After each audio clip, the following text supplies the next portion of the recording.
ভাবুন তো, পৃথিবীতে এমন একটা জঙ্গল আছে যেখানে গেলে আপনি হয়তো নিজের অস্তিত্বটাই হারিয়ে ফেলবেন, কারণ এই জঙ্গল এত গভীর, এত বিশাল আর রহস্যে ভরা যে বিজ্ঞানীরাও এখনো এর সব উত্তর খুঁজে পায়নি। তার নাম অ্যামাজন রেন ফরেস্ট। এটা শুধু একটা জঙ্গল না, একে বলা হয় পৃথিবীর সবুজ ফুসফুস, কারণ আমাদের নিঃশ্বাসের জন্য যে পরিমাণ অক্সিজেন লাগে তার প্রায় 20% আসে এই অ্যামাজন থেকে। পুরো অ্যামাজনের আয়তন 55 লক্ষ স্কোয়ার কিলোমিটার, মানে বাংলাদেশের প্রায় 38 গুণ বড়, আর তার বর্ডার প্রায় 9500 কিলোমিটার লম্বা।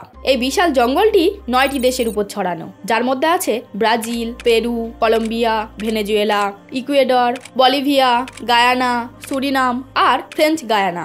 এখানে বছরে 12 মাসই বৃষ্টি হয়, আর গাছগুলো এত ঘন যে বৃষ্টির জল মাটিতে পৌঁছাতে 10 মিনিটেরও বেশি সময় লাগে। এখানেই থাকে বিশাল আকারের অ্যানাকন্ডা, যেগুলো লম্বায় প্রায় 30 ফুট আর তার ওজন 100 কেজিরও বেশি। এরা হরিণ, বুনো শূকর, এমনকি ছোট্ট কুমিরকেও গিলে ফেলতে পারে। এই বনে থাকে অদ্ভুত গ্লাস ফ্রগ, যার পুরো শরীর স্বচ্ছ কাঁচের মতো। তার হৃদস্পন্দন, লিভার, এমনকি শ্বাস নেওয়ার নড়াচড়াও দেখা যায় খালি চোখে। এখানে পাওয়া যায় ভয়ঙ্কর বুলেট অ্যান্ট, যার কামড়কে বলা হয় সরাসরি গুলিবিদ্ধ হওয়ার মতো ব্যথা। অনেকেই ব্যথায় অজ্ঞানও হয়ে যায়। অ্যামাজন রিভারে রয়েছে ইলেকট্রিক্যাল ইল, যার শরীর থেকে বের হয় 860 ভোল্ট বিদ্যুৎ, যা বড় কুমিরকেও অচেতন করে ফেলতে পারে। অ্যামাজনের গভীরে এখনো আছে প্রায় 400 থেকে 500টির মতো ট্রাইব, যাদের অনেকেই কোনোদিনও বাইরের মানুষ দেখেইনি। তাদের কাছে বাইরের দুনিয়া যেন এক অদ্ভুত অচেনা গ্রহ। অ্যামাজন শুধু জঙ্গল না, এটা এক জীবন্ত রহস্যের দুনিয়া।